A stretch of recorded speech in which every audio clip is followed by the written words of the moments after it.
my name is Max Rashbrooke, I should say. I'm very pleased to be chairing this panel, and we have three excellent panellists with a wide range of experience. Immediately on my left, as many of you know, is Barbara Edmonds, who is the Labour spokesperson on infrastructure. We're also joined by Thomas Nash, who's the chair of the Transport Committee for the Greater Wellington Regional Council, a member of the Greens, and possibly Wellington's leading bus-related tweeter, I would say.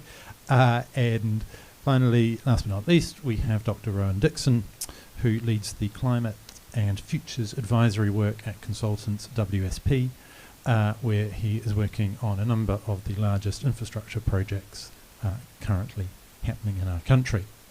So, fantastic lineup, and going to crack straight into it. There's a question for all the panellists, maybe start with you though, Barbara. It's sometimes argued that infrastructure is something that we just don't spend enough on, even though it's really fundamental to the way we live.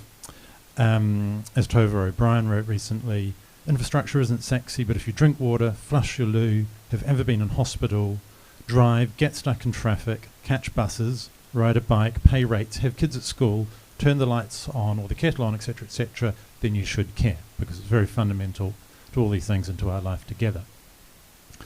Now, some people would say we massively underinvest in that infrastructure in New Zealand. There's a figure of an infrastructure deficit of $210 billion from the Infrastructure Commission that's often talked about. But that's based on certain assumptions, and some other people would say, well, it's not that we don't spend enough on infrastructure, it's that we spend the money badly, that we get bad value for money, we're spending it on the wrong things.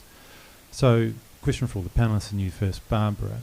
What's your take on that? I mean, are we just not spending enough, or is actually the problem how we spend it? Well, tēnā koutou katoa talofa lava. First of all, just a reflection on your introductory comments for us. You said we're going to be excellent.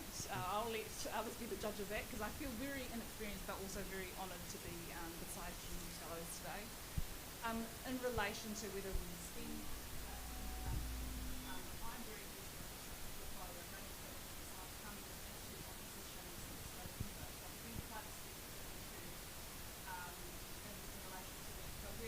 something that I have had a lot of experience in is money and time. So are we spending enough? I think the answer is always no.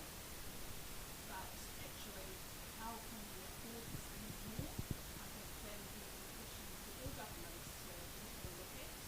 And there are various ways that we can slice it and ways to fund infrastructure projects. But I think especially for our Labour government, I go back to why we set up the infrastructure commission in the first place, which was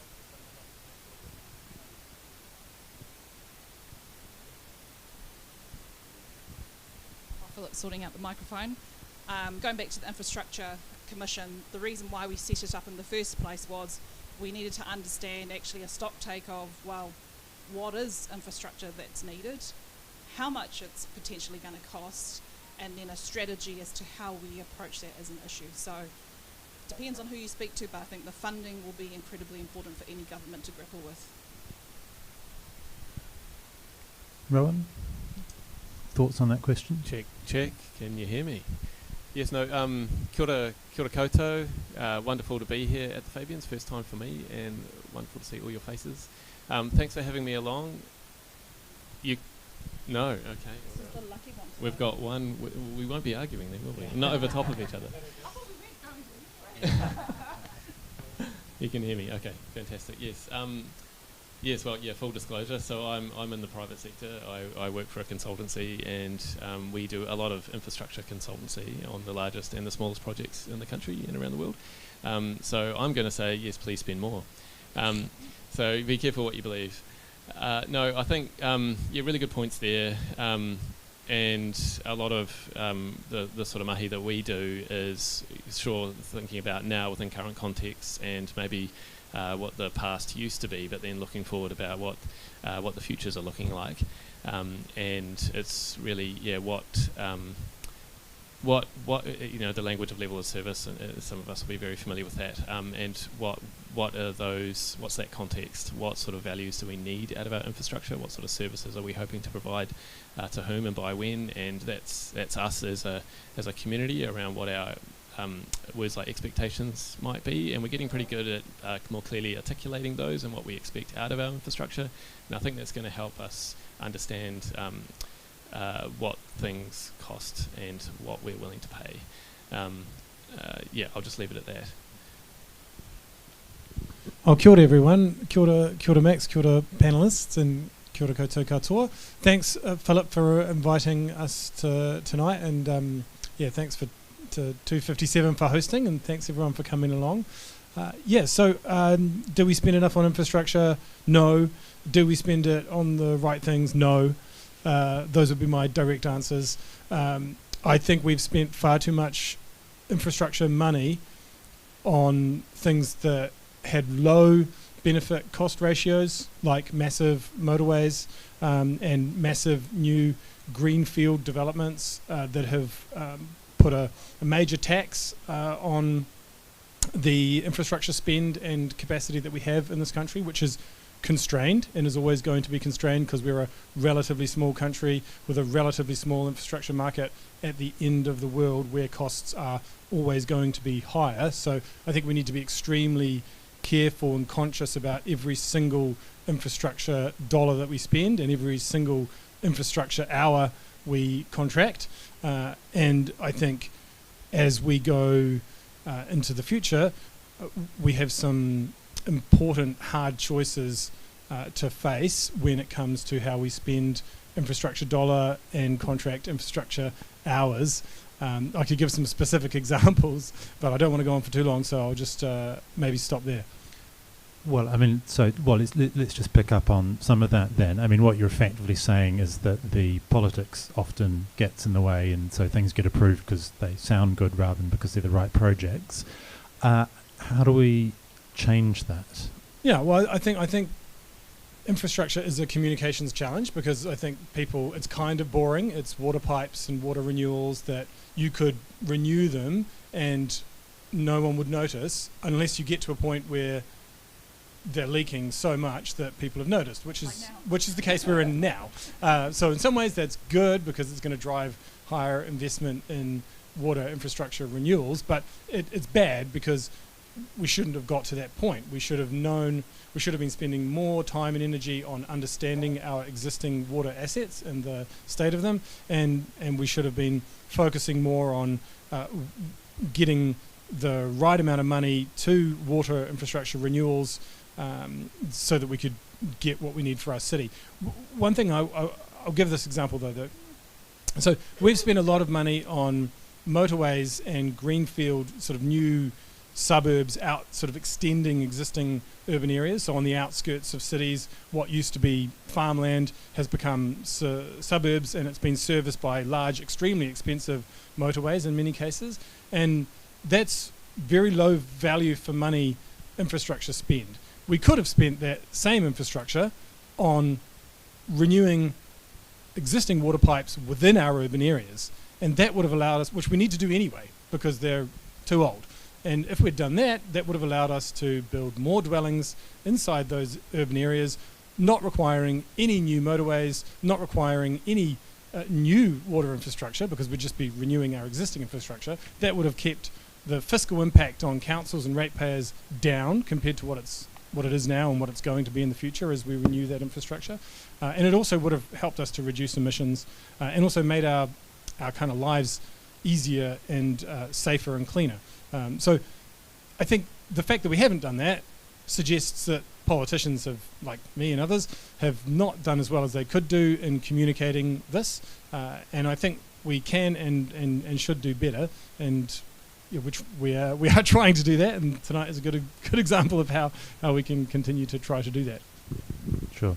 I guess wherever the infrastructure goes, there's always going to be the question about how well it's delivered. And Sean Sweeney, who's in charge of the CRL, huge project obviously in Auckland, has argued that we have, essentially the highest infrastructure costs in the world per kilometre. You know, on some comparisons, it costs us 9 times as much as it does other countries to build similar kind of projects. Some of that can probably be accounted for by our unusual geography, but clearly not all of it. Rowan, this might be a good question for you. Do you, having worked on a huge number of these big projects, do you have a view on just why it's so expensive to build infrastructure in New Zealand, assuming that you agree with that argument, and what we could be doing about it?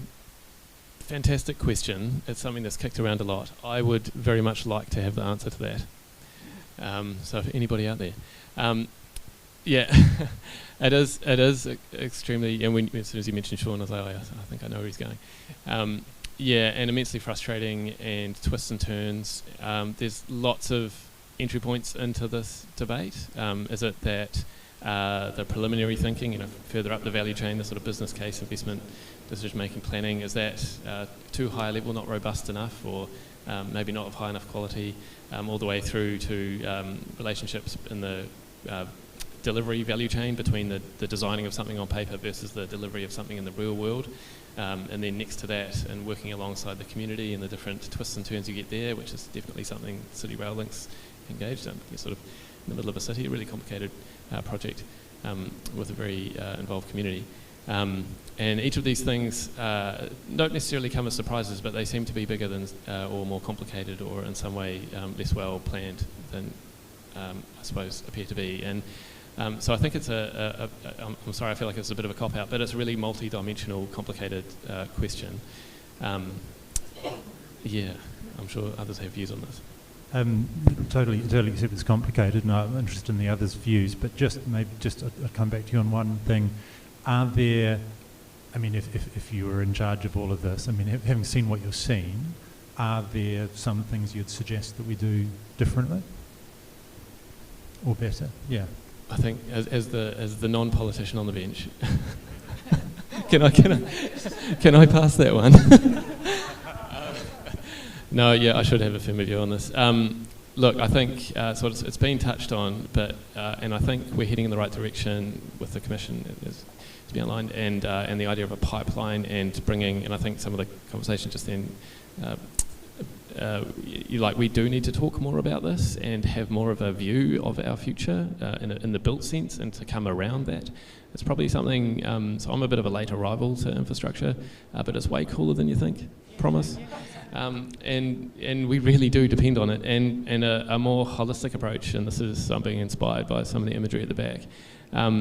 Our relationship with non-human things and the physical realm, I think there's an opportunity to weave ourselves into that, and rather distancing infrastructure as this service-providing grey thing that's under the ground and we don't think about until there's poo running down our streets. That we're much more part of our built environment. So that may be another conversation, but I think there's lots of opportunity here to get around this, and then as a nation, really back ourselves in our future and the built aspects of that. To then get involved in the planning, so there's less of these surprises and things are maybe more easily done. But that's a pipe dream. If I was the boss, yeah.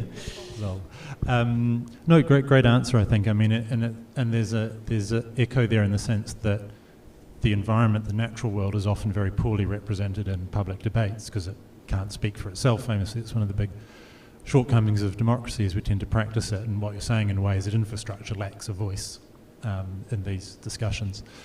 Okay, so apart from the fact we need a PR campaign for infrastructure, any other thoughts about what we might do differently from the others? Barbara, Thomas? Hello. Yeah, let's go this one. For me, it comes down to a number of factors. Number one is certainty of the pipeline. I've worked in the tax industry for a long time, and people in the private sector just want to have certainty that basically if they start a project, it's going to continue for the next 10 years. And that's really important to be able to provide signals to the market to say, hey, come invest in New Zealand because we've got a certainty of a pipeline of projects that's going to happen. It also then provides an opportunity for there to be basically an ecosystem of developing our own capability within New Zealand. Because if we know it's going to be a 10-year project, we can start training the builders, the engineers, the people that need to do the work for it, because we know it's going to be a 10-year or an intergenerational project. So certainty of pipeline is one thing. The other thing is, and it's been touched upon, is the politics. You have to get the politics out of the way. But in order to do that bipartisan approach, which a lot of politicians will want to do, we have to have a really shared value set. For the Labour Party, it would be te tai ao, acknowledging that we need to have climate action to protect the environment. Another bottom line for us is to include Māori in this, given that they have a special treaty, there's a treaty relationship with this. So if we want to have that bipartisanship, we need to basically get into a room and agree on that value set in which we build the certainty of projects. So those are just probably two things that I'll touch on lightly. And can I just, sorry, Barbara, just while you've got the mic. This idea of bipartisan agreement on infrastructure is really crucial and really interesting. As you say, it would require some shared values. It would also, when you say take the politics out of it, left and right, Labour and National are always going to have different emphases. But are you saying that if National came to you and said, look, let's find the bit where the Venn diagram of our interests intersect, and let's all agree to that for the next 10 years, that Labour would be willing to have that conversation? Yeah, absolutely. And I say that personally for one reason. I am a mother of 8 children. I look at things intergenerationally. I'm thinking that I want the schools that the children and my children's schools to be good schools. I want them to be able to catch a bus and get to school. I want them to be able to turn on the tap and drink water. So for Labour, we will absolutely be open to that conversation. And so that's why the infrastructure strategy, which is what the Commission has worked on really importantly over the last couple of years, the first step for us is basically saying to this government, to Chris Bishop, who is the Minister of Infrastructure, do you agree with that strategy? Because that's basically, yes, we built that, we developed that strategy, but actually, do you agree with it? And if you don't, what do you agree with? And then let's get in that room and figure it out, because we have to. We have no other option, but we have to. Yeah, I just really want to support those comments from Barbara, because I feel like, bipartisanship is possible. Labour and National had an agreement on housing and zoning with the medium density residential standards, and that was really good. And I think when that happened, a lot of big infrastructure players, construction people and so on, they were encouraged. And they were thinking, let's get involved. And yes, although that then crumbled that's as a consensus. Exactly, right? But I think that makes the case, right? That's how important it is. Because I think when it did crumble, a lot of those players thought, maybe not New Zealand, maybe somewhere else, maybe Australia, or maybe somewhere else. And that's bad for us, right? Because we're competing as a place with other cities around Australasia for investment, for interest, for talent, for business, and we're not going to do it by chopping and changing every few years. And if we don't build up the workforce and have a kind of workforce planning strategy, then we need to do that. Like on a micro scale with the buses that you mentioned earlier, we had to do that very quickly, right? Because we didn't have a bus driver workforce that was big enough to deliver the services that we had in our network, on the Metlink network. So we worked with the previous government to tweak the immigration settings, increase the driver pay, so we could get that kind of short-term influx of bus drivers. We need to do some work to make that a sustainable thing in the future, but we can overcome these problems. I was just going to make one point in terms of how we make infrastructure cheaper, and that is challenging the profit margins and the margins on margins that the private infrastructure delivery agents are charging us in this country, which are higher than they are in other countries, much higher, and less transparent. And I think we are not as strong as we should be in terms of public agencies being clients. So the public agencies that pay for infrastructure in New Zealand, motorways, water, etc., housing, rail, we need those public agencies, including Greater Wellington Regional Council, to be the strongest possible clients they can be when they're going out to the market and engaging with private sector companies who are going to do the delivery, right? So one of the problems is that we've sort of hollowed out the capacity within our public agencies to understand how to do contracting, to understand how those private sector agencies are thinking, and to be able to drive a harder bargain, right? Because those private sector agencies, you better believe they're good at driving a hard bargain. That's their business, right? And, you know, that's what they do. We shouldn't expect anything less. But if we're able to drive a hard bargain by understanding exactly what their where they're coming from and where the savings can be made, then we'll get a better deal for our cities, for our people, and it'll be a better contract overall. So I think beefing up our capacity to understand those contracts and to contract better is a key area, and that's something we just could do, right? That's not a pipe dream. That's not difficult particularly. It'll take a while, but if we think about it, we can do it, and that's probably good for whether you're Labour, National Green, or whoever. Really, doing that is just good. Yeah, and I think that ties into a whole set of discussions around where does that sort of capacity to be a really strong client sit, and how do you build it up? And what, of course, always comes up in this context is the old Ministry for Works. And because you can sort of see, you can think about the Ministry for Works, which built, you know, some of the really iconic bits of New Zealand infrastructure from the late 19th century through into the late 20th century. Is a couple of things. I mean, one was sometimes it built stuff itself, you know, it actually employed the builders and the tradies and everyone to build things. But more commonly what it was doing was acting as a bunch of super procurers, basically, within government. People who had worked on a huge number of projects in their lives, people who were engineers, people who were experts, people who knew how to design infrastructure, so there was a government architect, people who knew what it should look like, people who knew how to deal really well with the private sector when it came along. Arguably, when we lost the Ministry of Works, we lost some of that capacity within central government. Now there's talk about having a Ministry of Green Works to do something similar for the 21st century, but there's also arguments that with the Infrastructure Commission, with other sort of bodies that have been repurposed or are coming on the scene, we're starting to move in that direction anyway. So I guess a question for the panellists, and maybe Rowan, obviously you work across, you know, a number of projects, work with a number of different, you've seen a number of different public procurers in action.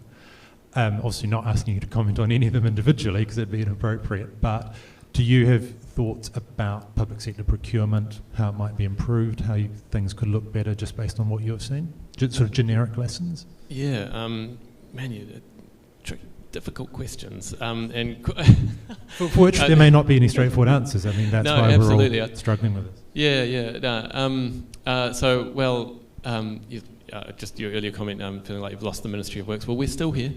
Our organisation it harks back to the Ministry of Works and the Public Works before that. So we're still around, and we're almost just as embedded. And there's a huge movement in the sector, as you know. Look, I'm not a procurement specialist, so I do have to, you know, check myself here. But having been involved in some of the largest contracts in the country, and some of the smallest, I suppose, it is a huge variety of capability and capacity and absolutely different models. I will say those enormous projects are expertly managed. I'm not just saying that; like, they really do know what they're doing. So I think it's sort of got to be there to understand it. And there is, like, to some of the earlier points, given the level of risk and uncertainty, like around the pipeline, like if you want to manage risk generally really well, you've got to understand it, right? And the more people that are around that fire of risk that understand it collectively, then the better managed it will be.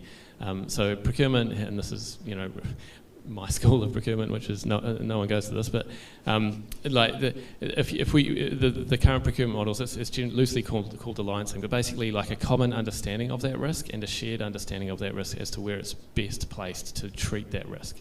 The whole purpose is to get better value for money, better outcomes for less money spent on treating surprise risks, which was some of the earlier conversation. Like we didn't know the plan wasn't right, or we didn't expect that sort of thing to happen. So some of that earlier thinking, and there are procurement models for our largest projects that do their best to treat that. Please refer to your local expert.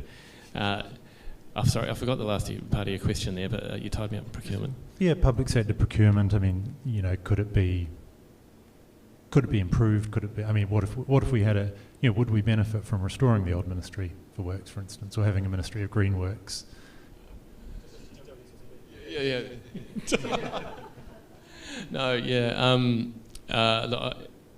Fascinating thought experiment. I honestly don't know the answer to that. Would we benefit from that? I mean, I think that it's government deals with the biggest, most complicated problems, and there's sometimes things like a sausage factory can make sausages, and sometimes it's just a really complicated sausage, and you've got to call it in. So I think there's a bit of a mix, and some of that sort of model I touched on earlier is a bit of a hybrid, like between the two. Do we need the public works back?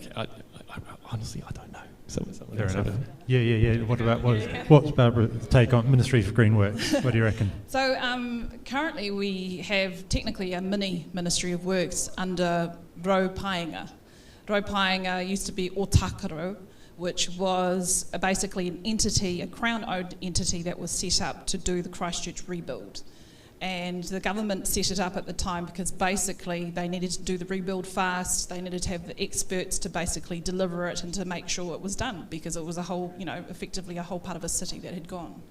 So Otakaro, once basically the Labour government recognised that Otakaro did a good job, they gave it more work, and then they increased its capability to Rau Paenga, or Crown Infrastructure Delivery. That is basically the engineers, the program managers, the project managers to be able to deliver large-scale government or invested projects, and so it is an actual Crown-owned entity. Two really easy examples which may be familiar with you all. DIA is currently building a new building right on the corner of Mulgrave, I think it is, just by Thorndon. I used to be the Minister of Internal Affairs last term. And DIA, I love my ex-officials, but they're not engineers and project managers who can build a building. So one of the biggest parts of the most difficult part of that building was actually the bridge between the old building and the new building.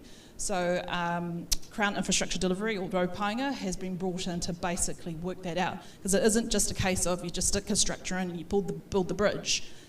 One building will move in an earthquake and another will move another way. So how do you basically fix that problem? So that is the Rau Paenga. I think there is an ability to perhaps looking at beefing that up, because again, we have public servants who all have a various bunch of talent, and so let's give it to the experts so that we can get those efficiencies as well as those things that we want under an infrastructure strategy performed. The other one was Kinniperu Science. The ESR is building a new science research institute out in Kinniperu, in Mana, in Porirua, which is my way. Again, that's another project that's being managed by Rau Paenga. And again, it just comes down to they're the experts, they know what to look for. They have an independent board which basically is answerable to government, and it's basically they've performed in what we've given them, and I think they're capable of doing more. But again, if you're going to expand a remit for somebody, you're going to make sure they're resourced. Thanks, great answers. One of the other questions that arises in this space is how do we pay for the infrastructure investments that we need to make in future? People have touched on this already in terms of sort of the need, but one question is where does the money come from, and how much of it do we look to the private sector to finance? And you do, sort of reasonably often on the conservative side of politics, it's sort of commonplace to say, oh, well, government can't do all of this, we need private investment into infrastructure and we need to be attracting that. But the possible counterpoint is, well, if this is public infrastructure, don't we look to the public sector to fund that, and the public sector borrows more cheaply than the private sector does, and so on and so forth. So, acknowledging that you haven't had this portfolio for very long, Barbara, but maybe start with you. What's your view about, do we need to attract, quote unquote, more private investment in infrastructure, or is this really just a job for the public purse? I think it goes back to my very initial comments around there are various ways to skin a cat, and for me, and I'll be actually really interested in hearing other people's views as part of your Q&As or comments. One thing that public-private partnerships perhaps work if it's a transport project where there's quite a commercial entity or element to it, or perhaps where you've seen a PPP work well, which is the Tauranga Expressways, because there's a toll road. However, the public good is that you need to make sure there's an alternative route that people can take for free. because it's going to be it might have a regressive impact on those that can't use the toll road. PPPs are one way that you can fund it. Obviously, National and Labour have very different views on that. One of our values that we would stick by is that a public asset is a public good. It's something that we should keep in public ownership. I would absolutely not agree with PPPs being used for schools and hospitals and prisons. The reason is that those things are not run for a profit. They are run for particular reasons, and the public sector needs to have, basically, we have a fiduciary duty to those that are having to use those particular assets. One thing that I'd really like to explore more is something that I've termed a PIPI, and that's a public-public iwi partnership. So one is iwi. Iwi have a massive economic base, and it is growing. Iwi have very shared values with, say, the Labour Party, in that we look intergenerationally. They're not going anywhere, they're here, and they've got money. So is there a potential for iwi to be better involved and use their balance sheets? Why I say public-public is that there's currently a bill going through the House which was introduced by Grant Robertson, and that is around using the super fund. There are rules in which, when the super fund was first developed, it was basically prohibited from investing in more than 50% or co-owning a company. That was fine at the beginning when it was the fund was starting to grow. It has now exceeded expectations. And we believe there may be a potential for the public, which is whether it's super fund, whether it's ACC, and actually look across the world. Maybe the Canadian super fund might want to invest in a New Zealand asset. Again, those same values of the public good and the public asset. So potentially that would, only thinking about this for the last couple of months, potentially that means that the super fund may have lower returns than actually what it may have. But again, I go back to the point, it is exceeding expectations, and you could possibly put in a mandate around making sure the rate of return is still, 25% or whatever it is. And then the public, which is the public sector. So that's something that I'm actively thinking about, and I've called it a PIPI just because it's the acronym for it, but actually it kind of sounds all right for it. So really keen to explore that more further, because iwi have a balance sheet, the public has a balance sheet, and so let's see if we can not just use private PPPs, but actually a PIPI. So that's breaking news, by the way. That's just my thought process for the last 3 months. Here we go, is what you come to the Fabians for, break inside scoops. The question may be for Thomas. In terms of how we pay for infrastructure, there's a lot of talk that we sort of need new mechanisms. But a lot of those mechanisms sort of increasingly being touted have sort of elements of user charges in them, user pays. So congestion charging is an interesting one, quite popular on the left, or some parts of the left, but it is about, a sort of a user pays view of the world, and, there's quite a lot of pressure for, user charges for water in Wellington, which just personally I've written about and I've got mixed feelings about. I can, understand some of the arguments, but, is there a danger in this that we start to move towards a very user pays view of infrastructure, where it's all about, well, you put it in, what you take out, and we lose sight of that collective infrastructure that needs to be there for everyone, especially those who can't afford to pay? Yeah, good question. I mean, I favour rates, which is basically a tax on property ownership above user charges. But rates are not. We are not flooded with local politicians who campaign on putting rates up. In fact, you may have noticed the opposite is often the case. I'm one of the local politicians who says I think rates are good, and we should. I think rates are basically lower than they should be, and rates. It's more or less the only way that we can tax property wealth in New Zealand, because we don't have a wealth tax, we don't have a capital gains tax, we don't have stamp duty, we have relatively low tax in general, and we have a very small amount of revenue going to local government compared to central government, I think the lowest in the OECD by some margin. So there's no surprise in some ways that our locally funded infrastructure is in trouble. So I think rates should be higher, but I think there's a limit to that as well, because people who are on fixed incomes and are paying rates, there's a you've got to solve that problem, right? You can't just jack it up all the time while people's income is static, because then people are going to go underwater. So that's a problem to be solved. There are ways of solving that. So I think the other thing about rates is that the best way to invest in infrastructure whilst keeping rates affordable is to add more people to your rating base. And one of the problems with Wellington City at the moment, which is part of the reason rates are going to go up, is that we haven't been adding more rateable units, more dwellings to Wellington City compared to the rest of the region. Wellington City's population since 2017 has grown 1.7%. The regional average in the Greater Wellington region is 7.1%. Lower Hutt's grown by 13%. Wairarapa grown by even more. So Wellington City's share of the regional population is declining. Now this should be a concern for everybody who lives in Wellington City and everybody who is a leader for Wellington City, because it spells not good news for a prosperous economy and an affordable city, particularly when the ageing population that owns property in Wellington City, how are we going to afford all of the infrastructure renewals that we need to pay for?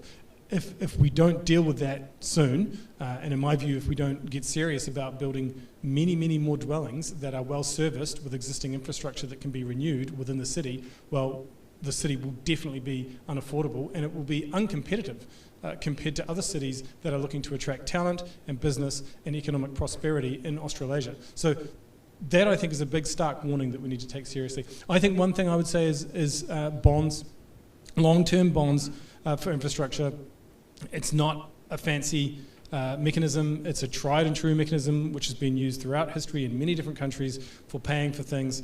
I think we should seriously consider doing more bonds, long-term bonds for paying for new infrastructure is very sensible. I think the iwi co-investment strategy that Barb mentioned is really, it's a real thing. We're looking at that actually as Greater Wellington Regional Council now for some of our new infrastructure that we need to invest in. One thing, and I think ACC and Super using those big sovereign wealth funds, if you like, to invest in our future infrastructure is totally sensible, and I don't know why we're not doing it more now.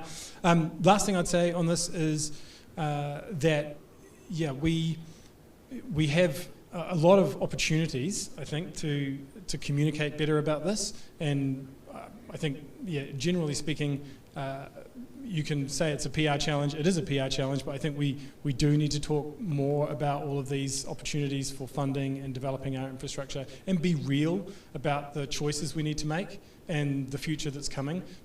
Because if we sort of brush it under the carpet, we're not going to get there. And I think we can have a good conversation on this panel, but there's others that need to be in the same conversation with us. Yeah, absolutely.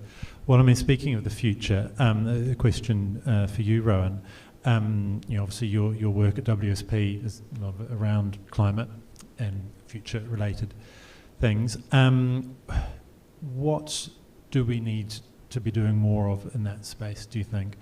Is the challenge, I mean, where are the challenges about, sort of protecting existing infrastructure against the effects of climate change, building new things? How do you see that evolving? What do we need to be thinking about? Yeah, no, good question, thanks. That's an easy one. And before I get there, which I'm keen to, really just support those earlier comments around funding and financing. And whilst I'm relatively new to that space, it is a lexicon that I think we should all get quite familiar with. The idea that you buy something and then, depending on where the money came from, you might have to give some money back somehow over a long period of time.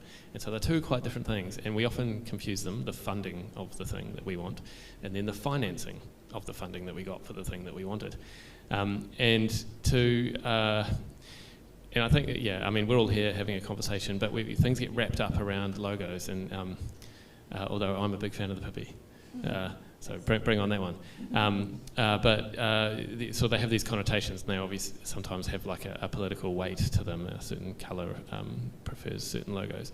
But I think we need to explore all of them, and some of them have their own roles. Some of them might appear to be a financing mechanism, i.e. a way to get money to pay back the debt. But sometimes it's more of a behavioural mechanism or an equity mechanism. And I think sometimes we forget that these tools, these ways of doing things, have a bunch of different benefits. That, like you price something, it suddenly becomes more efficient. You get If you've got a water meter, you're more mindful of turning on the tap. It doesn't necessarily mean the price per litre is astronomical and it's inequitable, but that is absolutely high risk. So I guess my point is here is just to complicate it a little bit, and leaning into these mechanisms and gearing them appropriately, I think, is something. But I use that word equity there, and it's something that's often forgotten. That's not true. It's not forgotten at all. But in some of the thinking, I think we're not especially sophisticated with our thinking around equity and how we know if our investments are driving equitable outcomes. I mean, that's just an observation of mine. Which climate, right? It's a social justice problem, and it's, we're taking debt from the future, so it's not completely different, right? When we think about how we might fund something and finance something, it's like, well, climate is taking a debt from the future, and they're going to deal with all the problems that we're not dealing with now.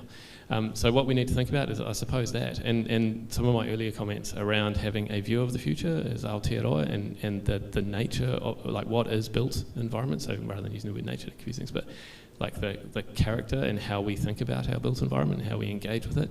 I think we do need to have those conversations, because there's some really high cost ways of doing infrastructure and some lower cost ways that are more sympathetic to the changes we're going to see in the nation's ecology and the biosphere, and they're those that are really going to butt up against it, and they're often flat and straight and grey and made of steel, and they're going to really struggle to stick around when they're up against direct climate change forces. And then there's the less direct things, which we've touched on, around the transitionary changes, what we're expecting out of population.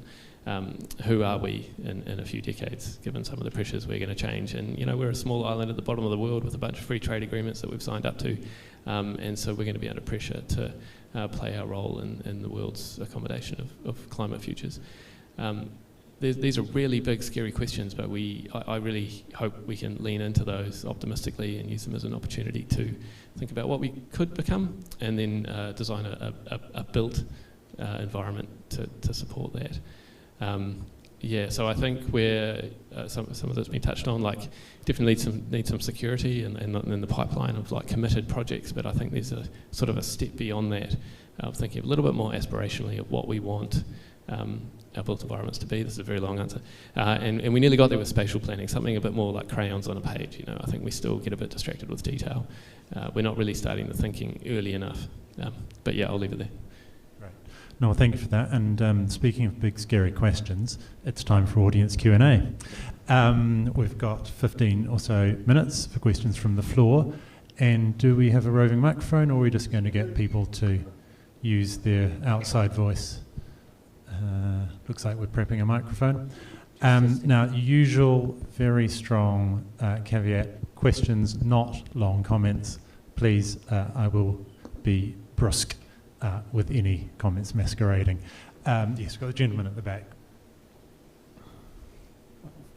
Firstly, thank you. I think it was a great discussion. Thanks very much, all three of you.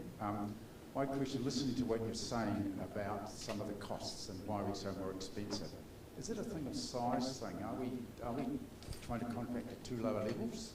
Are we trying to be trying to do things individually, like engineers come in versus don't trust a contractor to deliver everything? An engineer's going to come in and work stops if it go off design, and they have to come back, and there's all these extra expenses because we're trying at too low a level to individually split things up rather than give to your point about 10-year flow of work. So are we into breaking things down? I'll start with that one. Without breaking commercial sensitivities, New Zealand had a really big asset project, and when it went out for tender, basically only one large party could actually accept the contract, because the actual what was needed to be built was too big for a sort of smaller, medium size. That goes to my point around Roe Painga, or Crown Infrastructure Delivery, is, well, maybe they need to be the person that's doing the contracting, and they contract out, and then they can split this build into 3 separate parts or 3 separate stages, and then that allows for smaller players to come in, because actually they are technically the one going into the contract with the Crown. So it is an element, but we really just don't, for the really big infrastructure assets that we have in New Zealand, there are only a few players that can actually take it, but again, look through that and think, well, is there another way to do it? And that's currently my thinking is around road painga. Either of you guys want to add to that? Not too much, I don't think. But I do think there are efficiencies to be gained with scale, which is just consistent with that comment. And then, I think there are, we're seeing a greater emphasis on programs of work coming out of, let's say, the smaller infrastructure clients out there, councils basically, and an effort to kind of share approaches, which you could speak more to, and to find those efficiencies and to ensure that there is the right skill sets attached to those sorts of procurements. But I think you're right. I think you are touching on something that is happening. Yeah, I think we could contract better, as I said earlier. I do think, so for example, buying new trains in New Zealand doesn't happen very often, but the more that, if you want a better deal on a train order, the bigger the order, the better. And so there are obviously then implications for how we decide, well, what trains are we going to buy for New Zealand, for Wellington, for Auckland, for Waikato. The more you can cohere as a group of entities that need trains, the better deal you're going to get. And that goes for lots of other parts of infrastructure. I think there are probably too many contracts for too many similar things going on around the country, and we should be way more efficient at figuring that out. Yeah. Just probably 2 things to add to Thomas's comments. One is I touched on it earlier around looking to the Canadian super fund, whether they could fund something. The other thing is Australia and New Zealand have similar issues. We are a smaller player at the bottom of the world. But there is a potential to actually partner with Australia, and this is for the politicians to have a discussion with them about, is because there was a rail link that was being built in 3 states in Australia at the same time. We were trying to build a rail link here. Is there a way that we can work with our Australian counterparts to sequence it, because they don't have bores, the things that do the tunnels, the Dame Cooper that we have. They don't have that in Australia. Can we swap gear for a little bit? We do need to kind of think outside the box, given that the rest of the issues that we face. But I think that it's something that governments need to lead, especially if it comes to talking to overseas partners. Sorry, one more thing on that. That was a great point about City Rail Link, because one of the things is workforce stability. So if you build one massive tunnel, City Rail Link, and then all your skilled workforce just immediately goes away to somewhere else, and then suddenly you need to build another tunnel, well, that's not good planning, right? And so I think that collaboration you're talking about between major projects across Australia and New Zealand could be extremely successful. I was talking to an infrastructure expert recently who also raised the question of whether we end up paying too much for stuff because we're very, very keen to make it extremely bespoke and everything, and life's a lot easier if you're just buying something off the shelf. And their argument was, why do we not sort of pay massively over the odds for wind turbines and things like that? It's because we just buy wind turbines, and they're standard wind turbines, and they're made in Germany or China or whatever. Whereas if you demand the absolutely sort of, extremely bespoke version of everything, it's going to be more expensive. On the other hand, maybe we do want things to be different and personalised in Aotearoa New Zealand, so there's complexities there. Anyway, that's just a thought. Philip, who's next? A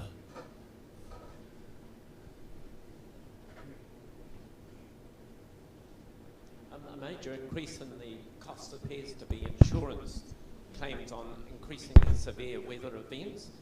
But I wonder whether we should reconsider major projects and look more at resilient, localised projects. The only large project that I think you can justify is rail, which can be provide more resilience. But let's say about water, if we have rainwater collection tanks, we don't need to have all the infrastructure, and the same with sewage.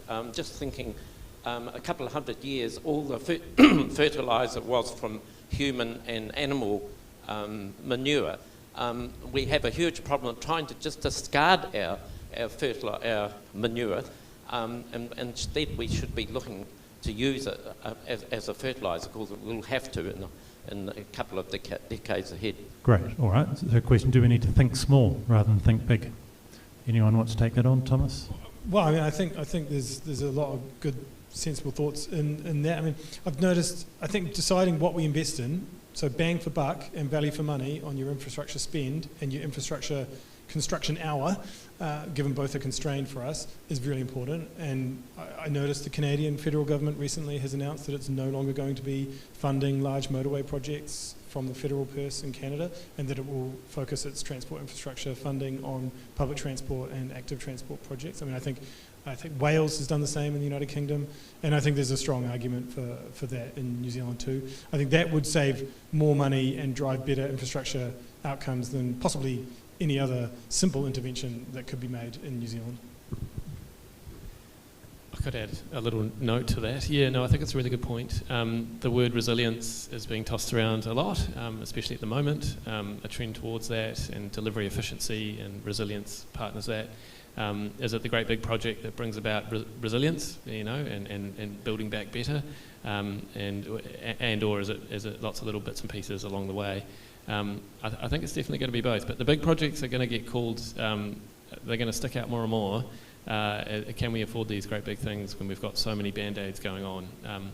And that's going to get really interesting. So I think that's, to my earlier points around having a firmer view of the future and going through that really hard corridor around what are we going to become, and having a really clear understanding of what the risks and opportunities are. I think that's something as a nation we were getting there, right? There's a way to go, and I really hope we keep that momentum up, so that we can get really smart around that. Yeah. Yeah, I mean, we were trying to get there through the National Resilience Plan, and there was around $6 or $7 billion set aside. That's to adapt to climate change. Very much those stop banks that happened in Taradale basically saved that whole town from basically being flooded out through Cyclone Gabriel. That's the kind of forward thinking that we had started under the previous government, to work with the local authorities to figure out how do you adapt and where do you build better, and here's some money to help you out with that. I think it is definitely something that we can't ignore anymore. I mean, I'm Samoan. My family in our village in Savai'i in Samoa, they're basically all starting to move inland because they can't stay on the coast because of climate change. We can do better in New Zealand, and there is potential to recycle byproducts to help with that, but actually the government's not going to have the solutions. We do need to look outside of this beltway and basically enable, whether it's through councils, local authorities, or through research grants, finding out ways that we can do those small things better to help us in the long run.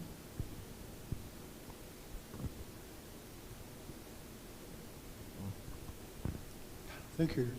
Hello, my name is Michael Barnett. I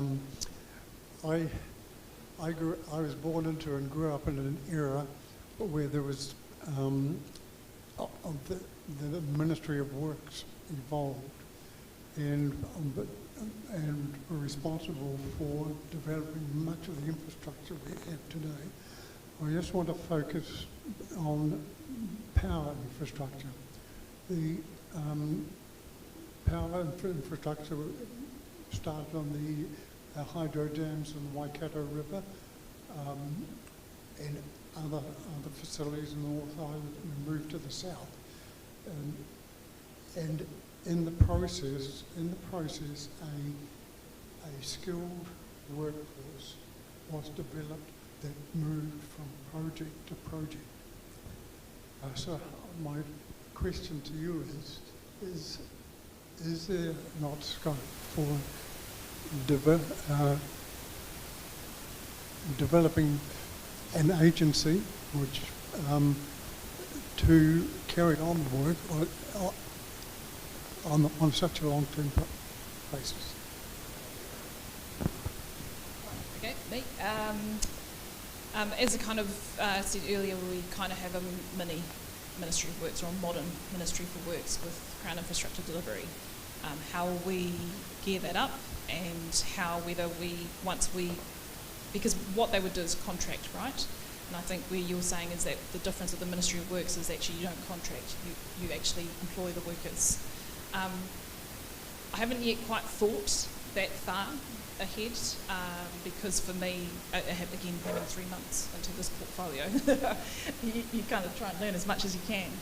I guess the issue for me, having been a public servant for a long time, sometimes the development of a ministry actually sucks up a lot of the resource when there is something there. So the question I think for our caucus and our party will be, okay, this has come up more than once around a Ministry of Work. What do we have that we can either build up, develop, change to make it faster? Because the last thing we want to do is be stuck for 10 years trying to build a ministry when actually there was a couple of things there that we could actually just bring together. So open to it, but I haven't quite got to that point, and I need to have that discussion with my party. Really good point. It has been touched on, and what I'm seeing out there in the projects I'm involved with, and tunnelling's a really good example, is that often on a large rail link, there's a huge skill base built, and those people do move between projects. It's certainly organised within the same contracting entities that are on those projects will move them to others. I know that is happening between tunnels around New Zealand at the moment. But it's not necessarily centrally organised like it would have been at the Ministry of Works. So the private sector is doing the best it can, but that's always within different private entities. But a lot of the major projects that involve really complex stuff that you might risk losing if you don't use them. Like if we're not building tunnels, and the people that know how to build tunnels are going to go somewhere and build tunnels somewhere else. Well, that sort of skill set, often those projects are, and it's a consortium approach, so it's multiple organisations delivering that project. So, and that's often chosen on that purpose, so that the consortium that wins that procurement has had to convince the government that they have that skill set and that they are building that capacity within the country. It's often part of the scoring criteria. So it is something that procurement teams of the largest departments do look for and do want to see. Yeah, I mean, nothing much to add, similar to Barb, I think, but I mean, I guess definitely we should be increasing the capacity of all of our public agencies to do contracting, and I think some centralisation of that capacity would be definitely sensible.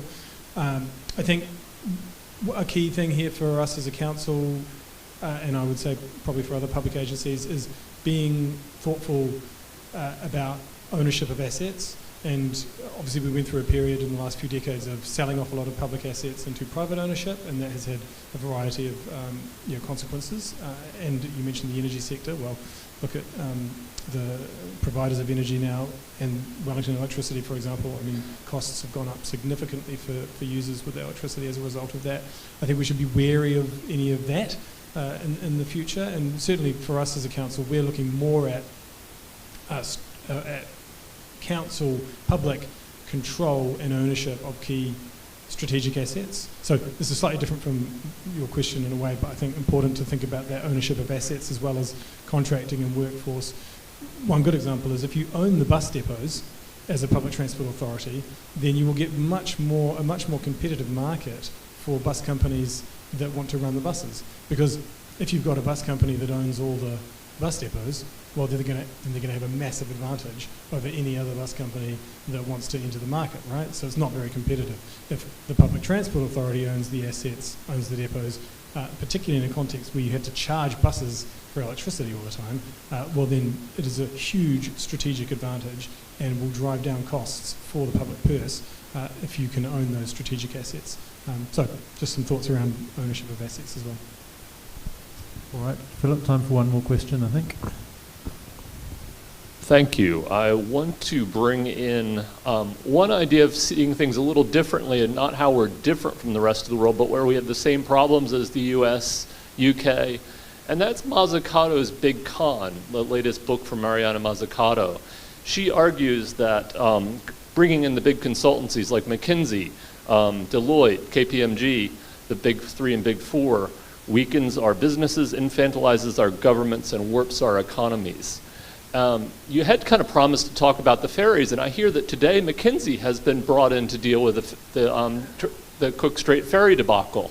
So it'd be interesting to take this in that context, or maybe more historically, you might equally well comment on the historical thinking that came from consultancies that fed into the public transport operating model that proved to be very difficult to unravel when you had a hub and spoke system that came in from consultancies that seemed to be neither efficient, resilient, or ready for the pandemic. Thanks. I broadly agree that over-reliance on big four expensive consulting firms has harmed the public sector in New Zealand. I mean, that's a generalisation. I'm sure there were really good interventions from individual consultants and consulting firms. But I think in general, yes, we've outsourced too much, and now we don't quite know how to do it as public agencies, and in order to do tasks that are required of us as public agencies, we have to go to the consulting firm. So that wasn't smart. Yeah, I'll leave it at that.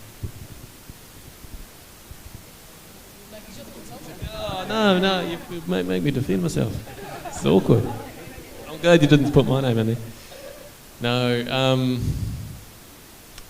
what do I have to say to that? Yeah, I think it's really so. Oh man, you got me. Yeah. I mean, No, I think it is really complicated. I think there's a lot of value to be gained from perspective. So I cut my teeth in the public service, right? And my PhD was basically, can capitalism save us from the problems it's got us into? The answer was maybe. So I studied neoliberalism and came out with maybe. So I really get it. And now look at me now. So yeah, I think there's value in an ecosystem. That's where resilience comes from, and it gets out of balance. So yeah. I know what's not going to help, and that's a glut of 6.5% and 7.5% of our public service. That's absolutely not going to help the situation. And when you look at why does government agencies look outside for the thought tack, for the thinking, it's because they don't believe that the answers or the capability is inside. So in order to solve that, we don't have to depend on contractors. You do have to have that thought capacity inside your agencies. But in order to do that, you also have to compete with the private market, so you need to pay these people, and that's just the way the market is, and why I think that government, and it's happened, I was a public servant for 10 years, and you look at the annual reviews when every agency does the annual review, and one of the most political questions you can ask them is, how much are you spending on contractors? How much less are you spending on contractors? But at the same time, if you're going to glut a department by 1,500 workers, who's going to do that additional work that might be actually really complicated? So until we actually, and a lot of it is politics. It comes down to politics. One side will say we have a too fat public sector and we pay them too much and there's too much middle management, and then my side will say, well, if you want to have the public service that people depend on, you're going to need the people for it. So it's a complicated question, but I think if we want to have that thought capacity within the government or within a public agency, which is possible, you're going to have to remunerate them against a market that's competing for them too. That's just an honest answer. So we've got 2 minutes for one more question. Can we do that?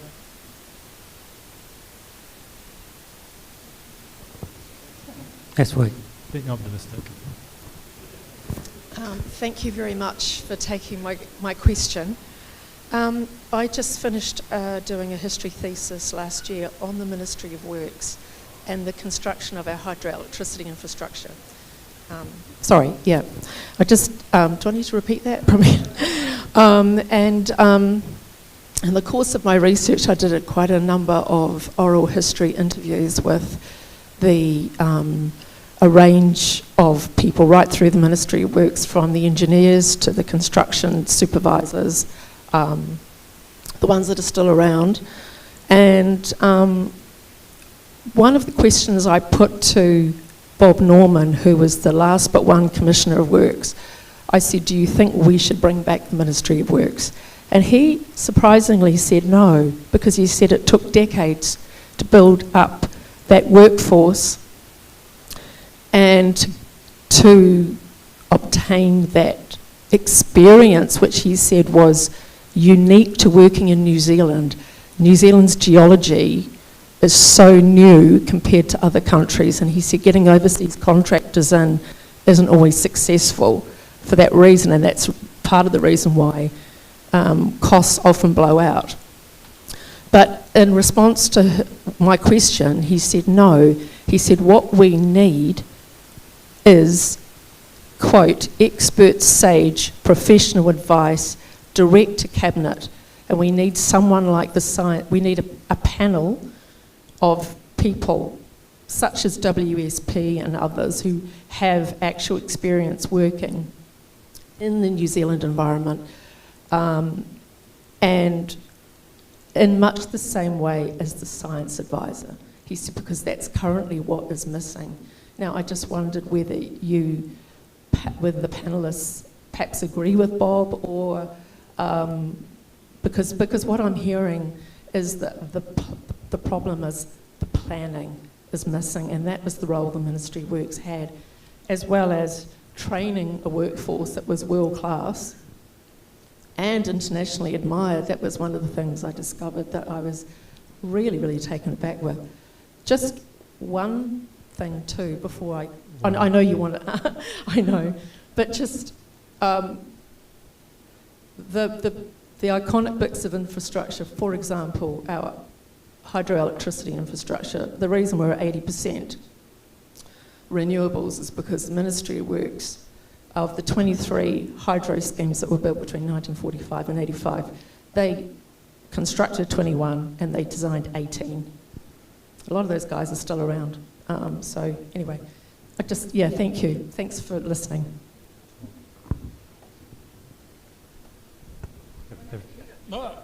Yeah. I mean, I think sensible comments probably. I think, I mean, you mentioned also, Barb, that it takes ages to set up a new agency sometimes. So right now we're up against it.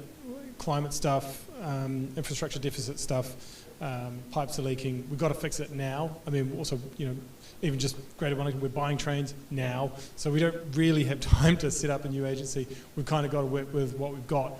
Maybe you set something up to build for the longer term. But I think we need sort of instant solutions now as well. So yeah, I think sensible comments. Yeah, no, absolutely agree with Bob, as I would. And I like the idea of, and maybe it's just, so I'm based in Taranaki. I've come down today catching up with crew around Wellington, and just, change of government stories and sort of briefing new ministers and all sort of stuff. And I'm like, man, imagine if Bob was in the room. What would he say? So I kind of like that idea, and maybe it's been missing from the STEM thing. It's at a science weighting, and maybe there's some, because we're kind of, the whole urgency thing, we're kind of out of time. We need to do some stuff right now. It's about doing things, and engineers know how to do things. So I like that. I like that idea. First of all, congratulations on completing that. Also would like to have a read of it to see what your conclusions were. I'm reading a lot these days on infrastructure. In some ways, that's why the previous government, why we set up an infrastructure commission, was basically someone to have that long-term view, to have an expert view, and then to say to the government, this is what you should do. Or these are our recommendations, similar to how we have an environment commissioner. Governments will choose either way. They might want an expert advisory group, they might want a commission, they might want to have just their own separate business advisory council, whichever way. I think the number one thing, though, that for any government, not to assume the arrogance that they have the answers for it, and they need to look outside of the place. I mean, I liken policy problems when I've had to deal with them in two ways. And it's a very simple analogy, but I'd heard it quite recently, and I thought, actually, that fits all my thinking for lots of things. If you have a leak in your laundry, there's two jobs you have to do. One is you have to clean up the flooding from that particular event, and then the second thing is you have to fix the leak. There is a lot of flooding that needs to be mopped up first, and both the gentlemen have referred to that. Basically, a lot of things we need to do now. But the actual root cause of what caused that flooding is another piece of work that needs to be looked at separately as well. So, looking forward to having a read. Cool. Well, thank you very much. We're at our out of time, unfortunately, but thank you very much to the audience for your excellent questions and contributions. That's been wonderful. Thank you very much to all our panellists. I think you've really brought different expertise from local government and central government and industry. So maybe a public-private partnership that does work, which is lovely to see. Anyway, and thank you to everyone also watching online. Can you all join me in thanking